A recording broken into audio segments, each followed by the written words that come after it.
studiyamizga Yangiqo'rg'on tumani yuridik xizmat ko'rsatish markazi bosh yurist konsulti Azizbek Kambarovni taklif etganmiz. Assalomu alaykum, xush kelibsiz. Assalomu alaykum. Kayfiyatlaringiz yaxshimi? Rahmat, Xudoga shukr.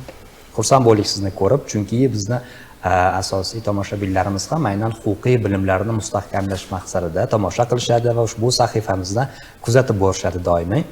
Bugun siz bilan bir necha masalalar yuzasidan, tizimlar borasida suhbatlashamiz, savollarga javoblar olamiz. Keling, dastlabki savolimizni o'qib eshittirsam, xodimlar masalasida ushbu savolimiz xodimlar uchun qanday rag'batlantirishlar yoki pul mablag'lari joriy etilgan bugungi kunda? Avvalambor assalomu alaykum.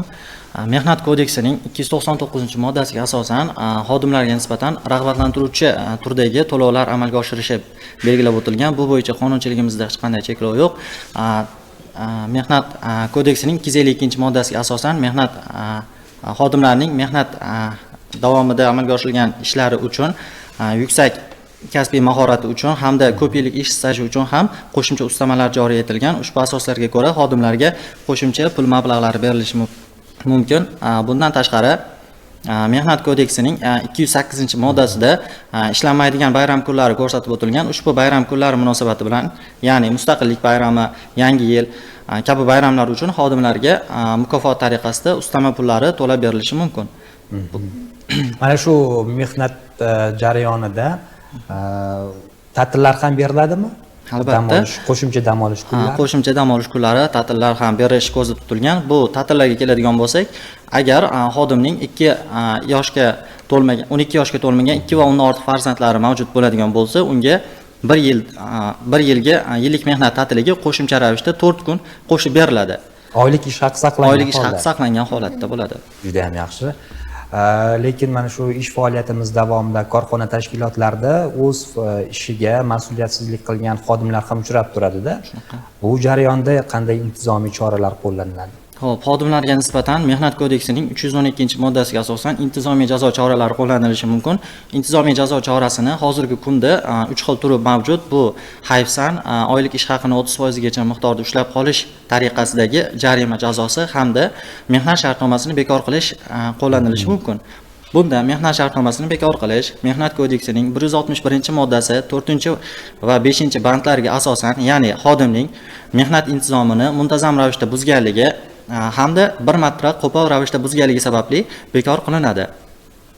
Hayfsan intizomiy jazo chorasi ham qo'llashdan avval birinchi navbatda xodimdan tushuntirish xati olish kerak. Tushuntirish xati yozishdan bosh tortadigan holat bo'lsa, kasb uyushmasi xodimlari ishtirokida dalolatnoma rasmiylashtirilib, intizomiy jazo chorasi qo'llaniladi.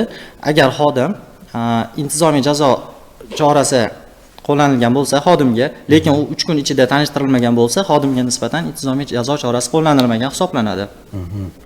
Bu choralar, intizomiy jazo turlari qanday holatlarda olib tashlanadi?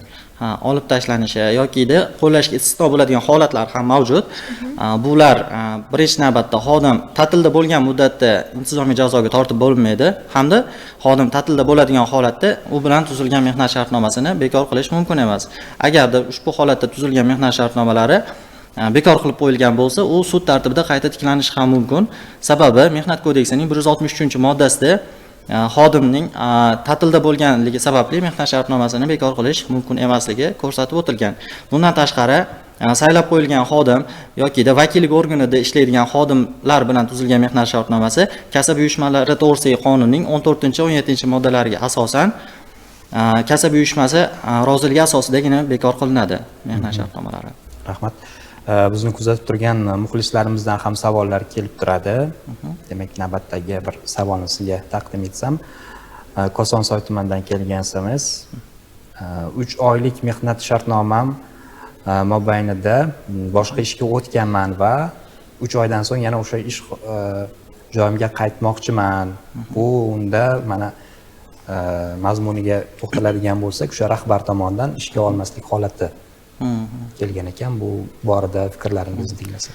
Demak, avvalo ishga qabul qilish tartibi asosan malaka talablariga asosan ishga qabul qilinadi. Demak, har bir lavozim yo'riqnomasida qaysi toifadagi shaxslar qabul qilinishi ko'rsatib o'tilgan.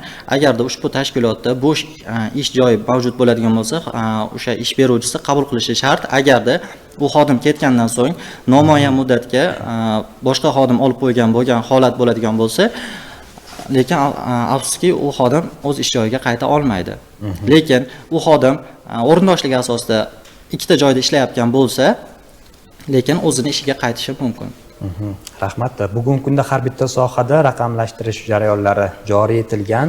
Shu xususida mehnat shartnomasi tuzilish paytida mana shu xodimdan qanday hujjatlar talab etiladi va u hujjatlarni elektron shaklda ham olsa bo'ladimi?